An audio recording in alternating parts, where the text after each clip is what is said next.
Well, the other night I was on Cancun, Mexico. I went there because I needed to catch a plane and flights are cheaper there. So I wanted to hang out with my friends Kenneth and Josue that live in Cancun. They are more than friends to me, they are like brothers. Not like those people that you call brothers, but you know that deep inside they are not. Well, they are for real, so the original plan was to go to the movies, but for some reason it was already too late at night, so instead of that, we went ahead to have some pizza, because pizza is awesome, it's healthy, nutritious, and stuff. But anyway, they wanted me to go to this place they knew that according to them it was the coolest place in town to get a pizza. And they went like, yeah, come on, the place is kind of far from here, so we need to get a cab, but we promise you it is going to worth it. So I trusted in them, like I always do, but this place, when we get there, turned out not to be the coolest place in town because we find out that this place was closed down.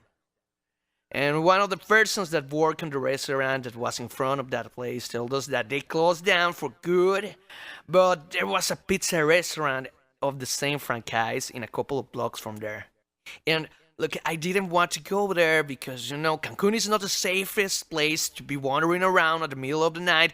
But Josue and Kenneth are kind of big and they look like they came out straight out of the ghetto. So we went for the pizza and we had to walk like half an hour in order to get to that place. But we finally did it. We bought the pizza, we even went to this Kmart like store to buy sodas and fried chips. And well, we had it all. But we already were on Cancun, so we wanted to take advantage of that and go to the beach to have the pizza. So, all of the cliché, the moon, the stars, the sand. And in our minds, it was really a nice idea. I thought about going to one of these beaches at the hotel zone, but Kenneth had a better idea, and he told us, "Hey lads, why don't we go to this really cool beach I know that happens to be 100% familiar, and it is very secure since the force is always there to protect the tourist." So I tried to convince them to better go to the hotel zone, but at the end, Josue supported Kenneth's idea. So we went to that beach, which name was Playa del Niño. Niño like child? It didn't sound bad enough after I told it too well, so we ended up taking another cab to go there. And that beach was really, really freaking far from Kenneth's house, and that was the place in which I was staying. Freak out not, my brother. That place is always full of public transportation, and in any time we can call one of our boats in order to pick us up, so don't worry, cause every little thing is going to be alright. So we got on going to that beach, and familiar they tell me? If by familiar they meant that it was packed out with couples trying to do their best to create one, then Jeff, it was a really familiar place, and it just had one cup. But it was one of those small cups but well, we were already there, so we climbed on one of those towers that the lifeguards use to inspection the beach, and we proceeded to devour the pizza and drink all of the soda, and had a nice gentleman chat after we were done with the pizza, when I saw this car parking, and an old guy and a girl with a lot of bad makeup, and then they went to a dark corner to do what I presume were iniquitous practices. We didn't realize it, but it was already midnight when all of a sudden I told Kenneth and Josue, guys, my spider sense tinkling. We should get the heck away from here ASAP. Then I turned to Ken and I told him, I think I just saw this weird lady in all disposal to cocharse a un viejito que venía con ella. So we threw our garbage in the trash can because we are not marranos, and we wanted to set example for all the loving couples that were cocheando on their vehicles. Man, that place was not good. I told my brothers that we should have gone to the hotel zone because it was way safer, but well, we were there waiting for a cab to get us out of that place. You better start praying for a cab, said Josue to both Kenneth and I, because so far we had not seen a single freaking cab in that whole area. and we had kept on waiting for like 40 minutes at a side of the police surveillance when all of a sudden a taxi approached to us, so we started to make the leave sign, but he won't stop.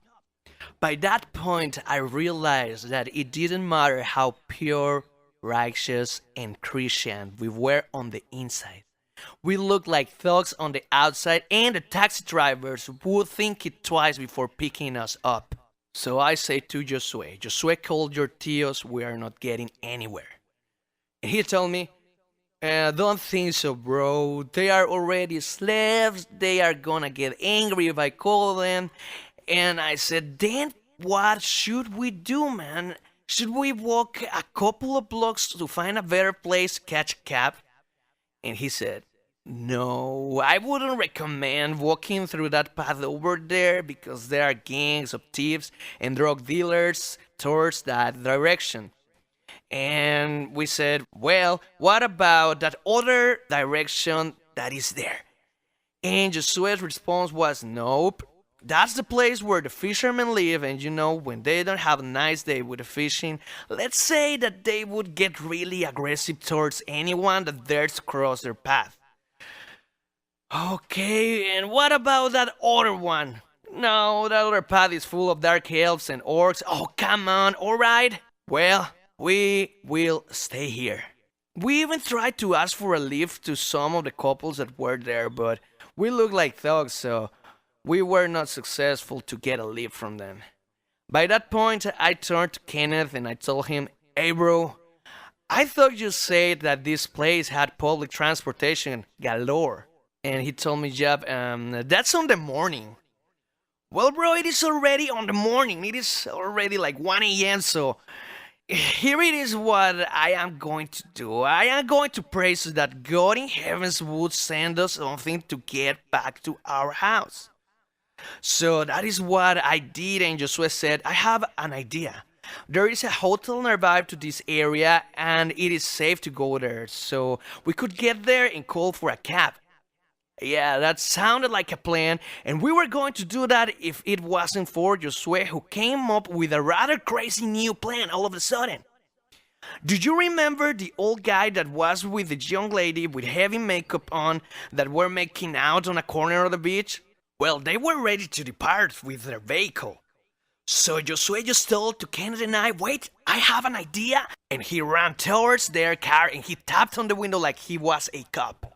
I just stared at what he was doing, and for me it was kind of awkward, He started talking with this old man.